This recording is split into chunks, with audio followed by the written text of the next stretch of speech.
അവരുടെ ചരിത്രത്തിൽ നിന്ന് ഇവിടെ അപ്പോസ്തലൻ സഭയെ ചിലത് പഠിപ്പിക്കുന്നു. उसके बाद में पौलुस प्रेरित प्रभु भोज के बारे में भी इस अध्याय में बताया है. प्रभु यीशु मसीह ने हमें प्रभु भोज की सिलसिले में बताया, या फिर 4 सुसमाचार प्रचारकों ने, कौन कौन है, कौन कौन है? मत्ती,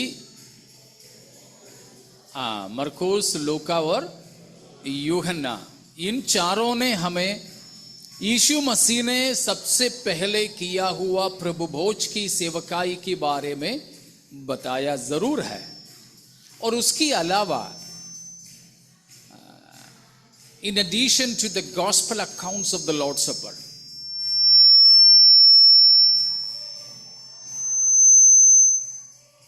प्रेरित पौलुस है जो हमें उसके बारे में बताया है, खास तौर पर इन दोनों अध्यायों में, 10वां अध्याय और 11वां अध्याय में. इन दोनों अध्यायों में पौलुस प्रेरित ने ही हमें प्रभु भोज के बारे में या उसकी एग्जीक्यूशन, वो किस प्रकार उस सेवकाई करनी चाहिए, उसमें कैसे भाग लेना चाहिए, उसके बारे में जो हमें बताया है पौलुस प्रेरित है. तो इन दोनों अध्यायों में है 10वां अध्याय और 11वां अध्याय पहला कुरिन्थियों में. और उसकी एक पृष्ठभूमि यहाँ पर हम देखते हैं, वो है इस्राएलियों के इतिहास. इस्राएलिया जो है मिस्र से निकले और कनान तक नहीं पहुंचे. In between the exodus and the conquest. Okay, मिस्र से निकलने से लेकर कनान देश में प्रवेश करने तक, कॉन्क्वेस्ट ऑफ द लैंड, वहां तक के इतिहासों को लेकर पौलुस हमें भी समझाते हैं. कुछ बात दृष्टांतों में हुआ है, हमारे लिए दृष्टांत हुए कुछ बातों के बारे में बताया है. इसीलिए हैं हम प्रभु भोज के बारे में पौलुस बताने वाले उस हिस्से में इस प्रकार पौलुस उसको शुरू करता है. इस कारण, उसका 14वें वचन को पढ़ेंगे. इस कारण, किस कारण, किस कारण, इस कारण तो किस कारण? अशुद्धता, अशुद्धता के कारण. बोलिए ना.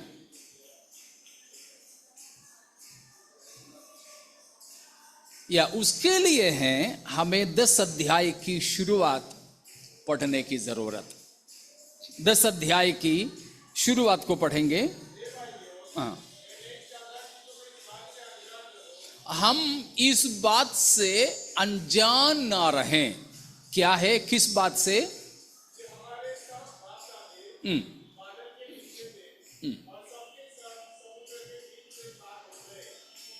देखिए, यहां पर हम देखते हैं कि इस्राएलिया मिस्र से निकले. मिस्र किस बात को दर्शाता है? हमारे गुलामी को दर्शाता है. हम पहले कहां गुलाम थे हम कहीं गुलाम? अभी तो नहीं है ना? नहीं, अभी तो नहीं है ना गुलाम? नहीं, पक्का पक्का. इसमें वापस आएंगे हम. दूसरा पत्रस, दूसरा अध्याय 19 को पढ़िए. दूसरा पत्रस 2:19.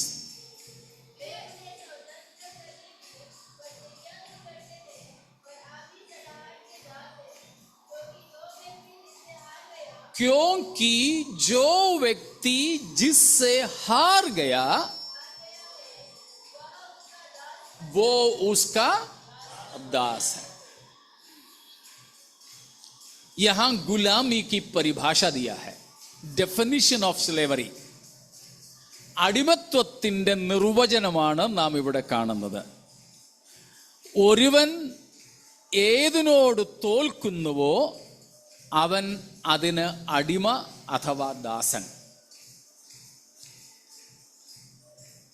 हम गुलामी में तो थे जरूर, हमको प्रभु ने गुलामी से स्वतंत्र किया भी, ये भी सच है। लेकिन सवाल फिर से यही है कि क्या हम अभी भी गुलामी में तो नहीं? हमने जवाब दिया नहीं है। लेकिन हम गुलामी में है क्या, यह देखने के लिए यहां इस वचन को पढ़ा। और भी है, हम और किसी समय हम उसको देखेंगे। वैसे तो हम देखे भी हैं, शायद आपको याद होंगे, पिछले या फिर पिछले अगस्त 15 तारीख को स्वतंत्रता के बारे में मैंने बताया था। याद है क्या किसी को? कृपया याद कर रही है?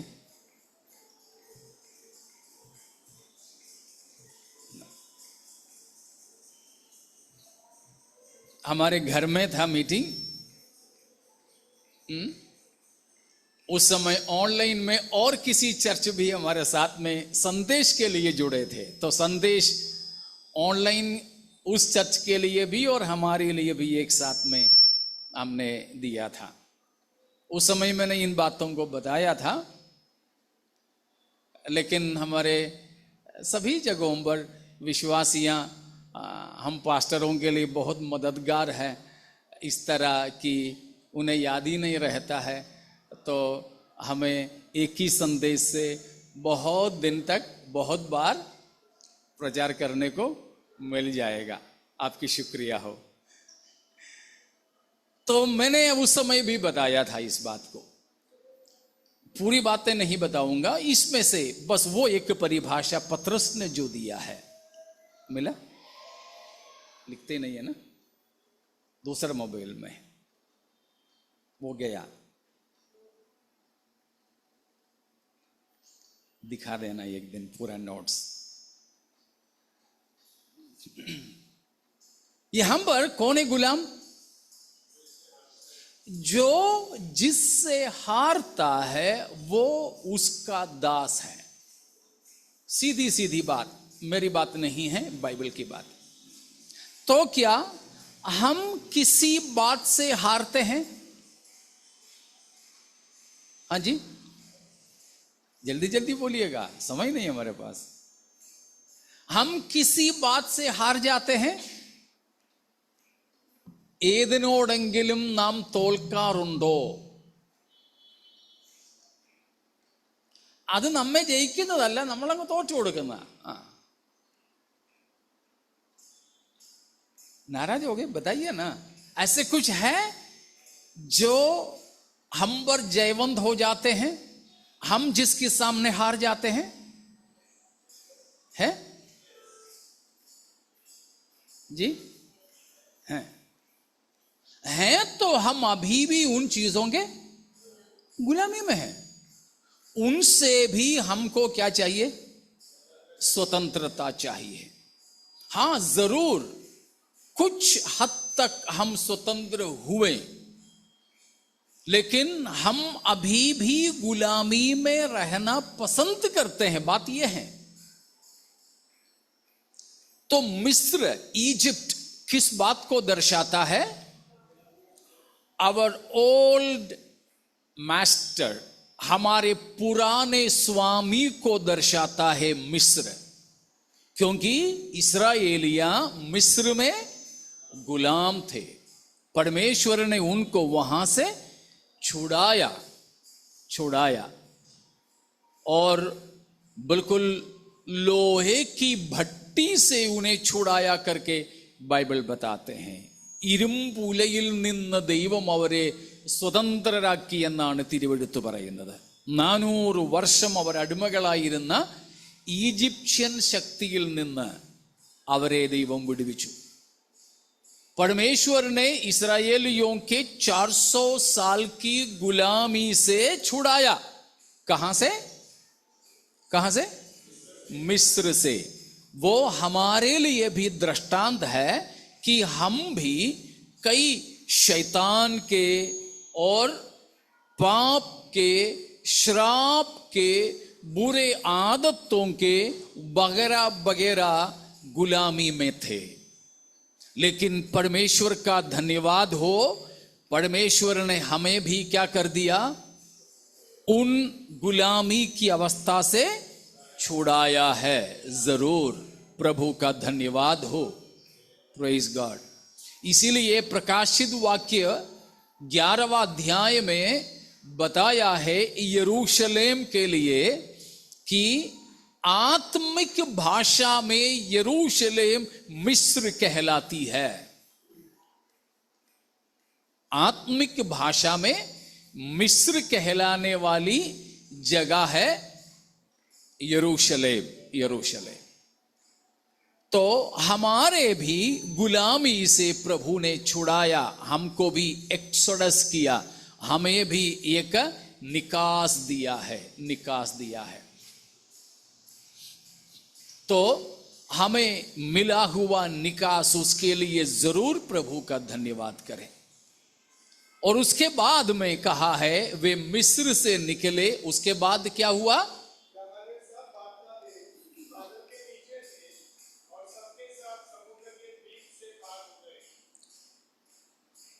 पार होकर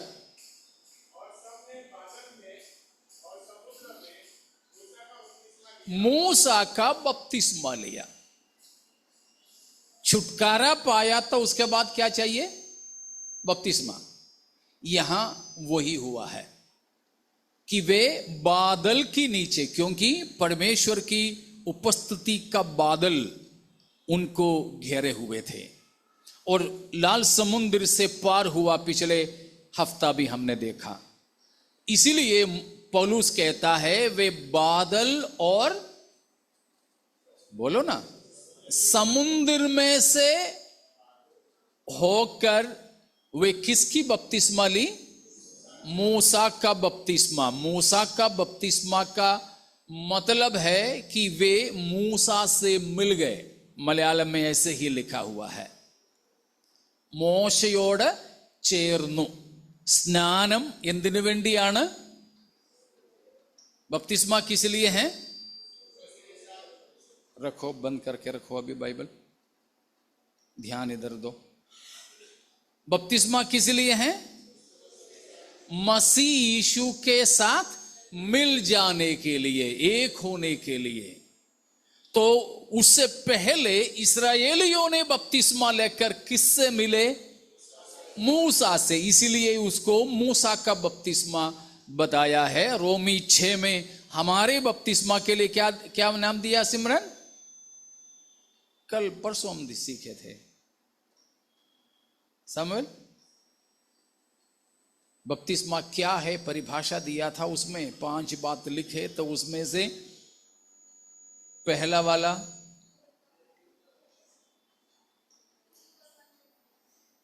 यीशु मसीह का बपतिस्मा. तीसरा वचन है ना, पढ़ो. सामुएल पढ़ो.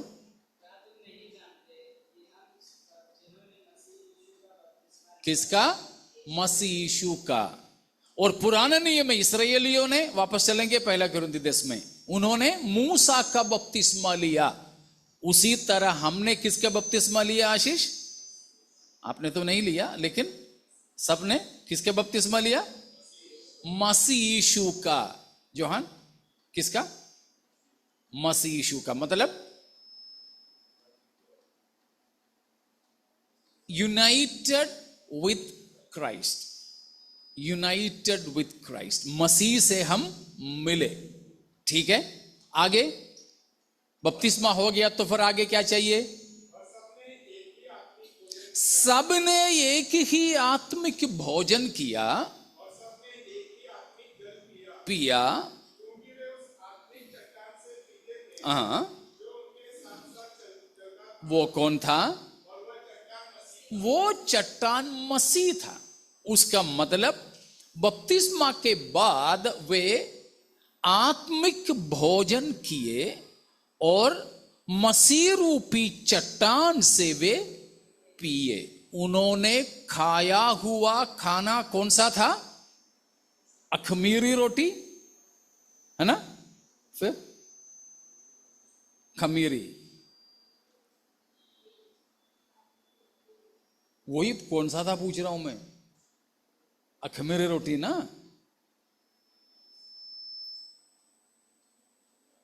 कौन सा था?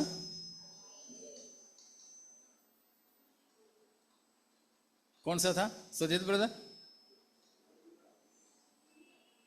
मन्ना, पक्का? और नहीं बोला ना? अखमीरी रोटी सब तो समुद्र के उस पार से ही खत्म हो गया। जो आटा लेकर के आए थे वो सब खत्म हो गए। उसके बाद उनको मरुस्थल में आने के बाद मिलने वाला आत्मिक भोजन कौन सा था? मन्ना। मन्ना के लिए सबसे पहला 7 घोषणा में पहला कौन सा है? यीशु मसीह ने क्या बोला था? I am the bread of life. उसमें हमने देखा कि यीशु मसीह यूहन्ना 6वां अध्याय में इस्राएलियों से कहा, वो मन्ना किसने दिया था? किसने दिया था? मूसा ने। फिर मेरे पापा ने। यीशु मसीह ने बोला मेरा पिता ने दिया, मेरा परमेश्वर ने दिया। और वो मन्ना कौन है? मैं हूं। अगर ऐसा है तो पहला कुरिन्थी 10 में पौलुस बोलने वाला इस्राएली बापदाताओं ने बपतिस्मा के बाद खाया हुआ आत्मिक मन्ना कौन था? मसीह को खाए। और उन्होंने पानी पिए थे। कहां से? आत्मिक चट्टान से। वो चट्टान अगर ऐसा है तो वे जो मिस्र से निकले हुए लोगों ने मन्ना खाए, पानी पिए, तो मतलब क्या हुआ? किसके साथ उन्होंने सहभागिता रखे? यीशु मसीह के साथ, जो हमारे प्रभु भोज के बराबर है। 3 चीज मिलाया, मिस्र को छोड़ दिया, वैसे हमने पाप और सांसारिकता और शैतान की गुलामी से स्वतंत्र हो गए। ठीक है। दूसरा, वे बादल और समुद्र में बपतिस्मा लेकर मूसा से मिल गए, वैसे हम भी पानी का मसीही बपतिस्मा लेकर किससे मिल गए? यीशु मसीह से मिले। वे मरुस्थल में परमेश्वर ने उन्हें दिया हुआ मन्ना खाए और चट्टान में से पिए। उसी के बराबर हम भी यीशु मसीह की शरीर का प्रतिरूप और स्मरण में रोटी लेते हैं, यीशु मसीह की बहाया हुआ लहू के प्रतीक और स्मरण में दाखरस पीते हैं। तीनों बराबर है। उसके बाद तुरंत वे पहुंच गए कनान? नहीं, वे मरुस्थल की यात्रा में थे। वैसे ही हम भी बपतिस्मा के बाद में भी अभी भी जिंदा है कि नहीं? धरती पर है कि स्वर्ग में? धरती पर ही जिंदा है। हां, आत्मिक तौर पर हमें बिठाया है स्वर्ग में, वो बात अलग है।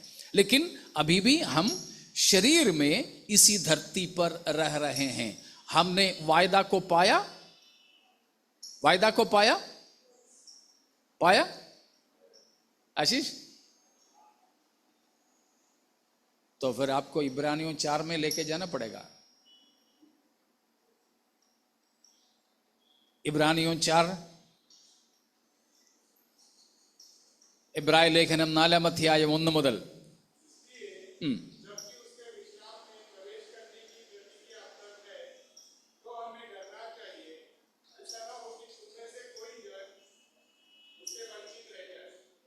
अब बताइए,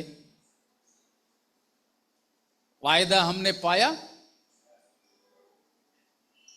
क्या पढ़ा आशीष? वायदा हमें मिल गया पूरा? नहीं, अब है। इब्रानियों 4:1 और एक बार पढ़ लो।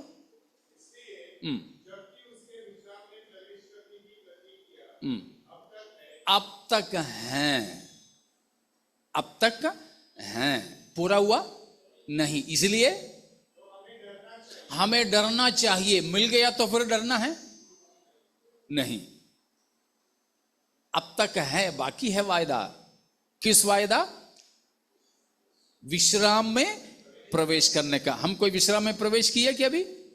नहीं, विश्राम में हम प्रवेश नहीं किए, हम अभी परिश्रम के दौरे में हैं। तो हम अभी भी मरुस्थल में हैं। इसीलिए वापस चलेंगे 1 कुरिन्थी में।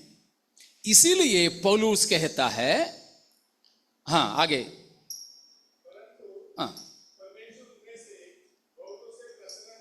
यहां हमें खतरा लगता है। मिस्र तो छोड़ दिया, बपतिस्मा भी ले लिया, मन्ना भी खाए, चट्टान में से पिए, वायदा भी मिला है, आगे उसी की ओर बढ़ते जा रहे हैं। लेकिन उस दौरान, बपतिस्मा के बाद और वायदा का देश में पहुंचने के बीच में सावधान।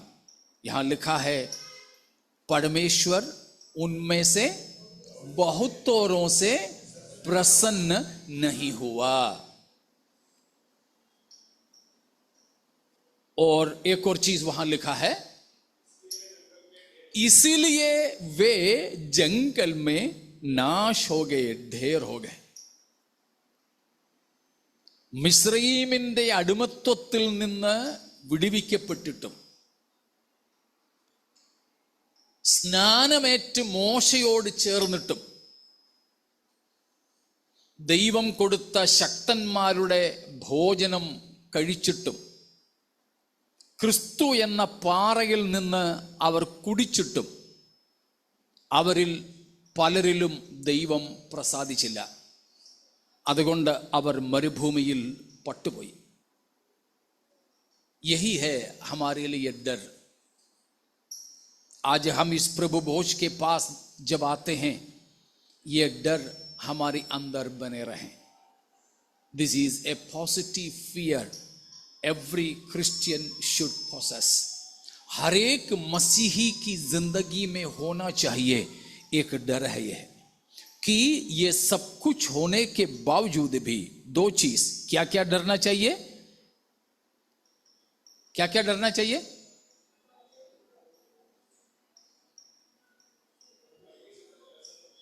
परमेश्वर हमसे नाखुश ना हो. God may not be displeased with us or in us. हमसे परमेश्वर अप्रसन्न ना होने पाए. दूसरी बात, हमारे मरुस्थल की यात्रा में वो शारीरिक मृत्यु के बारे में नहीं बता रहे हैं, वहां तो वही हुआ था, लेकिन शरीर में हम अष्टपुष्ट रहें ये नहीं मतलब, लेकिन परमेश्वर की वायदे की देश से हम कोई वंचित ना रहे.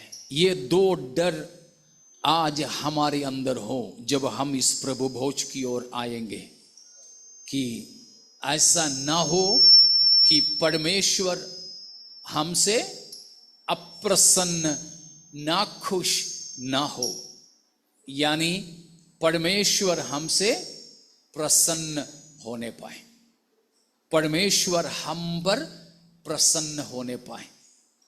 इसलिए मैं अक्सर 3 बात को बताता हूं, शायद आपको याद होंगे. इवनिंग बाइबल क्लास में शामिल लोगों को जल्दी याद आ जाएगा. मैं बार बार बोलता हूं इस चीज को. God's presence with us, God's pleasing your pleasure in us, and God's glory through us. हमारे साथ परमेश्वर की उपस्थिति, हम में परमेश्वर की प्रसन्नता, हमारे द्वारा परमेश्वर की महिमा, ये तीनों हमारी जिंदगी में हमेशा होनी चाहिए। और बोलना है हेलो, और बोलना है नहीं। पहला, गॉड्स प्रेजेंस विद अस, हमारे साथ क्या होना चाहिए? परमेश्वर की उपस्थिति। दूसरा, हम में क्या होना चाहिए? परमेश्वर हम में या हमसे प्रसन्न हो। यीशु मसीह के बारे में पिता का आकाशवाणी हुआ, यह मेरा प्रिय पुत्र है जिससे मैं प्रसन्न हूं। तो हमसे यानी हम में परमेश्वर प्रसन्न होना चाहिए। और तीसरा है, हमारे द्वारा परमेश्वर की महिमा हो, गॉड्स ग्लोरी थ्रू अस, परमेश्वर की महिमा हमारे जीवन की द्वारा होना चाहिए। तो ये दो चीज हमारे डर बने रहें कि कहीं परमेश्वर हमसे नाखुश ना हो जाए। बस एक इसी लक्ष्य में हम रहें, I just want to please my god, मैं बस परमेश्वर को प्रसन्न करना चाहूं। यही हमारे सबसे बड़ा ख्वाहिश में से एक रहना चाहिए। हमारे जिंदगी, हमारे संपूर्ण जो है व्यक्तित्व में क्या होना चाहिए? क्या होना चाहिए? परमेश्वर, हेलो, परमेश्वर प्रसन्न होना चाहिए। यह डर हमें बना रहता है क्या कि परमेश्वर कहीं हमसे नाखुश ना हो जाए? बताइए, ये चिंता, ये बड़ा बोझ हमारे अंदर बना रहता है। ഈ ഒരു ഭാരം നമ്മെ അലട്ടാറുണ്ടോ? ദൈവം എന്നിൽ പ്രസാദിക്കാതിരിക്കരുതേ, ദൈവത്തിൻ്റെ പ്രസാദം എന്നിൽ ഇല്ലാതിരിക്കരുതേ, ദൈവം എപ്പോഴും എല്ലാറ്റിലും എന്നിൽ പ്രസാദിക്കണമേ എന്നൊരാഗ്രഹം.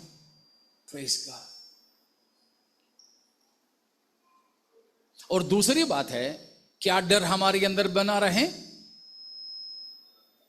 बोलिए ना, क्या जोहन? सेकंड फियर, सेकंड खौफ, जोर से।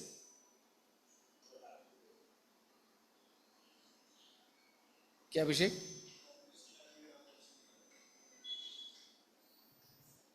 वायदे की देश से हम कहीं वंचित ना रह जाएं। हमें, जैसे हमने अभी पढ़े इब्रानियों 4 में, इस्राएलियों को एक विश्राम का वायदा दिया गया था, लेकिन वे उस विश्राम के वायदे को प्राप्त नहीं कर सके, वे मरुस्थल में ढेर हो गए। ऐसा ना हो हमारे जीवन में। यह डर हमारे अंदर बना रहता है, या हो गया उद्धार, मन फिर आया, बपतिस्मा लिया, प्रभु भोज में भाग भी लेने लगे, बस छुट्टी, छुट्टी। हेलो, या ये डर हमारे अंदर बना रहता है? उसी का 12-13 को पढ़ेंगे। हाँ, जो समझता है मैं स्थिर हूं, कहीं गिर ना पड़े। जो खड़े हैं उनको लगता है कि मैं विश्वास में हूं, वो कभी गिर ना पड़े। चौकस रहें, सावधान रहें, सावधान रहें। तो प्यारो, बिल्कुल इस सावधानी से हम अपने पांवों को फूंक फूंक करके रखें। हम लोग बोलते हैं ना, फूंक फूंक करके रखना। केरल में बहुत हाथियां हैं, पालतू हाथियां ही बहुत है। तो बड़े लोग भी, बच्चे लोग भी हाथी आते हैं तो देखने जाते। पहले हमारे बचपन में तो हाथियों को बहुत इस्तेमाल करते थे, लकड़ियों को पेड़ गिराने के लिए और लकड़ी खींच करके आरे मशीन तक ले जाने के लिए सब। तो हम सब बच्चे सब चले जाते। आजकल तो सब जेसीबी से काम हो रहा है, इसलिए हाथी ऐसे बहुत कम देखने को मिलता है। तो उस समय हम लोग देखते थे, बारिश वगैरह का भी समय होता है तो हाथी को कहीं ले जाते हैं तो उसको शक लगता है कि शायद ये जमीन मेरी वजन बर्दाश्त नहीं करेगी, तो वो अपना सूंड से पहले दबा के देखता था। सूंड से अगर है तो फिर 3 पैर में खड़ा होकर आगे वाला 1 पैर आगे रख करके दबा के देखता था। दबता है तो वो पीछे हट जाता था। तो कई बार हमने देखा, उसी का नाम है हमें फूंक फूंक करके कदम रखना। कहीं इस कदम उठाने से परमेश्वर हमसे प्रसन्न ना हो जाए, ऐसा डर। इससे स्वर्ग से, वायदे की देश से मैं वंचित ना रह जाऊं, सावधान। उसका कारण क्या था? इस्राएलियों ने किए पाप। क्या क्या पाप किए थे वे? पहला पाप उन्होंने किया क्या था? बुरे वस्तुओं के लालच किया। बुरे वस्तुओं के लालच की। हमारे अंदर भी क्या नहीं होना चाहिए? लालच नहीं होना चाहिए। दूसरी बात, हाँ जी, वही लिखा है ना, देखो, मूर्ति पूजक न हो। उन सब का विवरण नहीं कर पाऊंगा अभी। मूर्ति पूजक न हो, मूर्ति पूजा ना करें। हम तो नहीं करते ना वैसे, क्रूस भी तो नहीं लटका कहीं, है ना। कैलेंडर में भी यीशु का फोटो नहीं छापते हैं, तो मूर्ति पूजा तो नहीं है ना। क्या है मूर्ति? क्या है मूर्ति? जिससे परमेश्वर से अधिक जिसको हम मानते हैं, ठीक है ना, प्रेम करते हैं, परमेश्वर से ज्यादा जिसकी याद हमें आती है, वो मूर्त है। पिछले हफ्ता भी सोच के देखो, किसका याद किया ज्यादा? किसकी याददाश्त में हम जिंदगी बिताए? वो शायद हमारे पति हो सकता है, पत्नी हो सकती है, बच्चे हो सकते हैं, नौकरी हो सकती है, हमारे अपने ही क्या बोलते हैं अहम हो सकता है, कुछ भी। मूर्ति पूजा ना करें। आगे पढ़ो।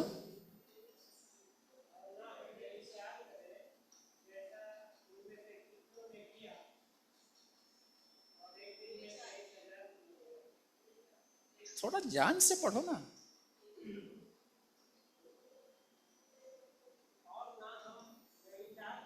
उससे पहले ही पढ़ो। लालच से ही लेके पढ़ो। हाँ।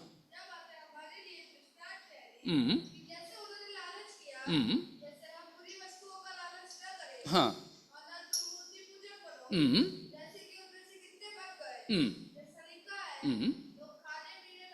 लोग खाने पीने बैठे, खेलने कूदने उठे। वो पढ़ा था। लोग खाने पीने बैठे और खेलने कूदने उठे। वो भी किस में आ रहा है? हाँ जी,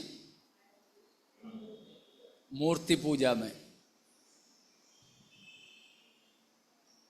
हम लोग अगर 2 मिनट भी कहीं बैठ जाएं, 2 मिनट भी कहीं बैठ जाएं तो अपन क्या करते हैं? हाँ जी, बाकी कुछ नहीं तो भी, ऐसा भी नहीं तो बाहर जाकर के थोड़ा पसीना बहा रहे हो, कसरत कर रहे हो जिससे शरीर में थोड़ा सा फायदा हो जाए, वो भी नहीं। बैठे बैठे क्या कर रहे हैं? किसको खिलाते हैं जॉन? काले वाले को। पिछले संडे दोपहर के बाद में एक बाइबल क्लास था, उसमें उसकी भाषा है काला वाला। किसको खिलाते हैं? काले वाले को। वहीं बैठे बैठे काले को खिलाने के बारे में बताते थे, उस बीच में भी बैठ करके खेल रहे थे। लोग खाने पीने बैठे और खेलने कूदने उठे, वो मूर्ति पूजा में शामिल है। और जिस वजह से बहुत से लोग ढेर हो गए। हम just remember the screen time and prayer time. Mobile में हम चालू रहने के समय और प्रार्थना में, बाइबल पढ़ने में समय बिताने का वो समय, दोनों को जरा तुलना कीजिए। आज इस प्रभु भोज में शामिल होने के लिए हो तो इस प्रकार की खेल कूदों में और सोशल मीडियाओं में घुस बैठने वाले भला रहेगा इससे दूर रहें। नहीं तो जरूर आप भाग ले सकते हैं एक कड़क निर्णय लेकर। ये गुलामों के लिए नहीं जो जिससे, बोलिए ना, हार जाते हैं। अगर मोबाइल के सामने हम हार जाएं, सेलफोन के सामने, स्क्रीन के सामने, सोशल मीडिया के सामने हम हार जाएं, हारने वालों के लिए नहीं है प्रभु भोज। प्रभु भोज में भाग लेकर भी हम कोई मरुस्थल में ढेर न हो जाएं, हम कोई परमेश्वर की अप्रसन्नता का पात्र नहीं बने। एक निर्णय लें कि इससे या जो भी है पैसिव चीजों से हम दूर रहें। समझ में आ रहा ना? हम लोग प्रार्थना करने भी बैठ जाते हैं तो कभी हम इसको स्क्रॉल करते रहते हैं। प्रार्थना में भी, मीटिंगों में भी बैठ करके हम स्क्रॉल करते रहते हैं। नहीं हो, नहीं हो। अगर चाहिए तो इससे भी एक दिन का उपवास घोषित करना, इससे भी एक दिन का उपवास घोषित करो। कौन सा ज्यादा आसान है, खाना से उपवास लेना या मोबाइल से उपवास लेना? अजी, खाने से। अगर लगता है कि ये हमें गुलाम बना रही है, कम से कम शनिवार शाम से संडे, कुछ नहीं तो प्रेयर होने तक इसको मत छूइए। गाने आपको ये प्रोजेक्ट करके दिखा देंगे। ये बहाना मत बनाए कि हमारे ग्रुप में आता है, नहीं, इधर आपको प्रोजेक्ट करके दिखा देंगे। तो लोग खाने पीने बैठे और खेलने कूदने उठे। हम खाऊ लोग ना बने और हम आराम खोद, ऐसे कुछ बोलते हैं ना, आराम नहीं, आरामदायी नहीं, आराम खोद करके, आराम ही पसंद करने वाले लोगों को आराम खोद, ऐसे कुछ एक शब्द है हिंदी में। क्या है जॉन? वो बता, आराम खोद ऐसा एक शब्द है। उसके साथ एक शब्द और जुड़ा रहता है। क्या है? वही तो पूछ रहा हूं मैं। ऐसा नहीं है, गलत शब्द है क्या?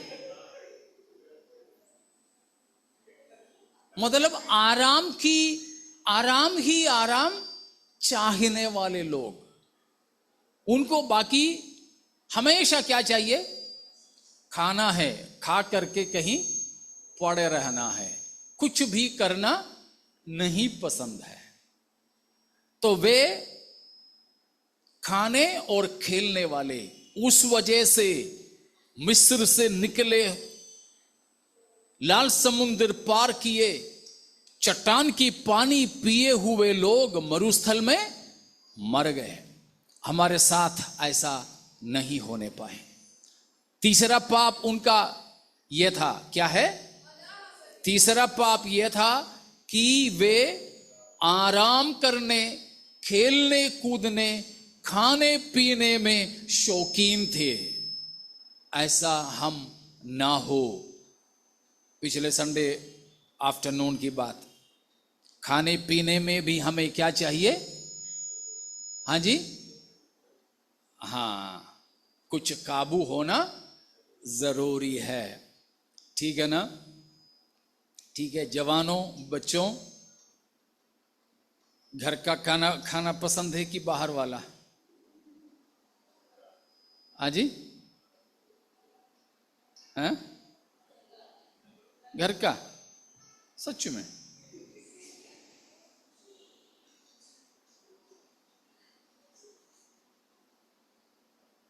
जब जरूरी लगे तो हमें शायद बाहर से लेना खाना पड़ेगा, बात अलग है। लेकिन घर में क्या बना मम्मी, ये तो ठीक है, 10 मिनट में आ जाएगा। ना हो, ये पाप है। इस्राएलियों की पापों में वो शामिल है जिससे वे नाश हो गए थे। सावधान। ठीक है। और चौथा पाप वहां पर लिखा है व्यभिचार। पांचवा पाप है परमेश्वर की परीक्षा लेना, परखना। और छठवा है बुड़बुड़ाना। किसी बात में भी संतुष्ट नहीं है, कुछ भी हो। कुछ लोगों के लिए तो शिकायत ही शिकायत है।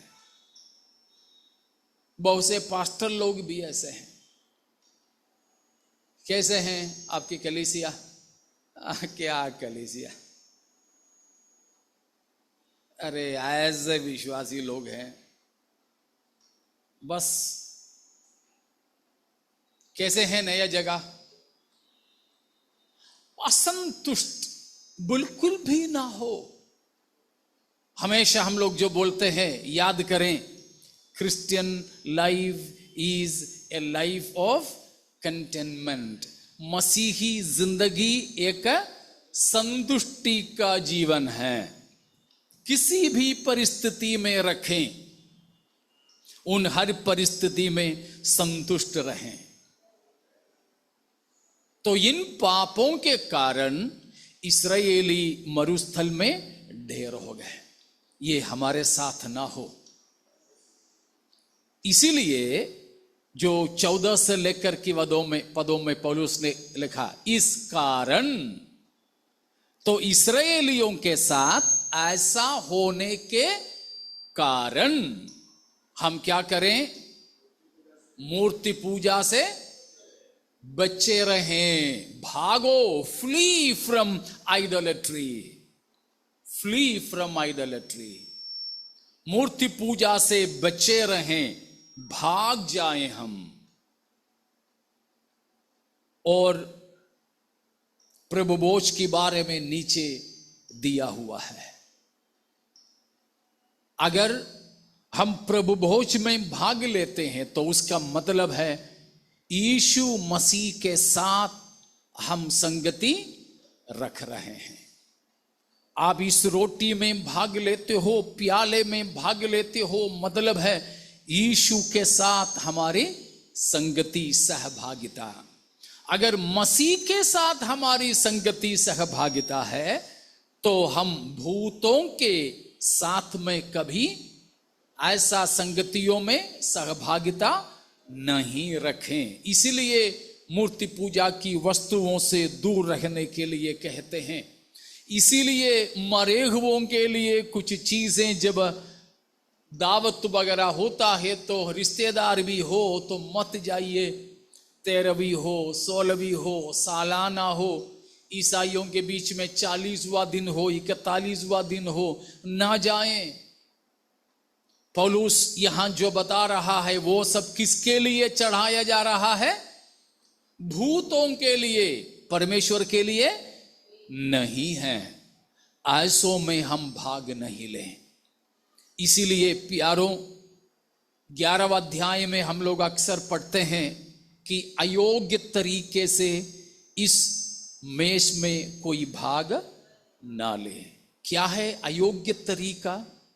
वो है अयोग्य तरीका जो आज हमने जो सीखा कि मिस्र से निकलने के बाद भी, बपतिस्मा होने के बावजूद भी, परमेश्वर से संगति रखने के बावजूद भी, अभी हमने बताया हुआ 6 प्रकार की पापों में जीवन बिताते हो, या उनमें से किसी पाप के सामने हम हार जाते हो, तो अयोग्य तरीके में है। हम इससे दूर रहें। नहीं तो जैसे मैंने पहले कहा, एक निर्णय लेकर प्रभु के पास हम आ जाएं। नहीं प्रभु, अभी तक जो हुआ माफ करें, आगे को ऐसा जिंदगी में नहीं बिताऊंगा। तो आइए, ये समय है हमें पाप की गुलामी से छुड़ाने के लिए प्रभु यीशु मसीह ने क्रूस पर सहे कष्टों को, क्लेशों को स्मरण करने का। इस बात मुझे इस प्रकार एक अगुवाई मिलने की वजह से हम लोग जो मनन करते आ रहे क्रूसीकरण के बारे में आज ज्यादा नहीं बोल पाया, उसको हम अगली बार प्रभु चाहे तो देखेंगे। हमारे प्रभु यीशु मसीह की क्लेशों को जरा याद करें। मसीह शरीर में क्लेशों को सहा और मानसिकता में भी क्लेशों को सहा। हमारे बदले में वो यीशु जो है पाप ठहराया गया। हमारे पापों को प्रभु यीशु मसीह ने क्या किया? अपना देह में ले लिया, लेकर क्रूस पर चढ़ गया। चढ़ के हमारे पापों के लिए प्रायश्चित किया और महामहिम के दाईं ओर जाकर के बैठा। हम उन बातों को याद करें। तो प्यारो, अनुचित तरीके से इस रोटी में, प्याले में भाग लेने का दूसरा अनुचित तरीका है कि यीशु मसीह की स्मरण किए बिना इसमें भाग लेना। The second unworthy manner of partaking in the Lord's Supper is partaking in the table without remembering and meditating on Jesus Christ. यीशु मसीह पर ध्यान दिए बिना, मसीह को स्मरण किए बिना इसमें भाग लेना पाप है। अगर ये संदेश के दौरान भी आपका ध्यान और कहीं भटक रहा है, यीशु मसीह की ओर आपका ध्यान नहीं जा रहा है, सुन तो रहे हैं मगर मसीह पर हमारे जो है विचार अटका नहीं है, आप इससे दूर रहें। नहीं तो अपने आप के लिए हम जो है पाप कर रहे होंगे, दंड खा पी रहे होंगे। समझ में आ रहा ना? तो काफी लोग हैं प्रभु भोज की संदेश के दौरान भी जो है बिल्कुल ध्यान नहीं देते हैं। वे और कुछ कहीं कहीं सोचते रहते हैं। ऐसों के लिए नहीं है प्रभु भोज।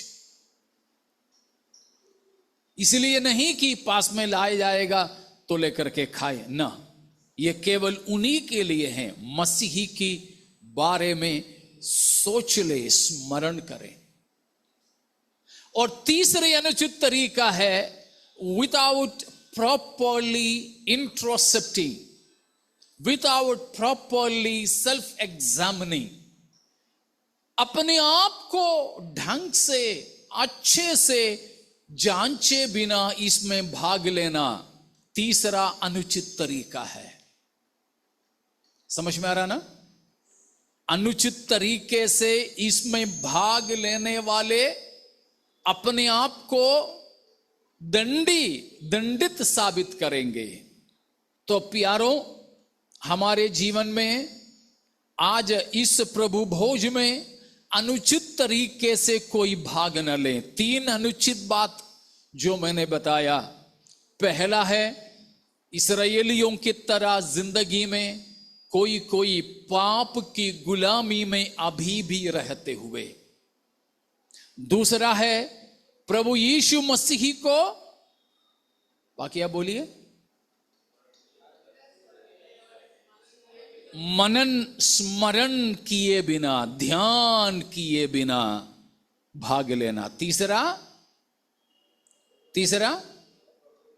अपने आप को वचन के मुताबिक जांच कर पाए बिना इसमें भाग लेंगे तो वो हमारे लिए पाप ठहरेगा। उस वजह से कोई बीमार भी हो सकता है, कोई कमजोर पड़ सकते हैं, मृत्यु भी संभव है। प्यारों, आइए अपने आप को हम जांचें, परखें, प्रभु के सामने हम अपने आप को समर्पित करें। हम सब खड़े हो जाएंगे इस वक्त। Praise God. प्रभु यीशु मसीह के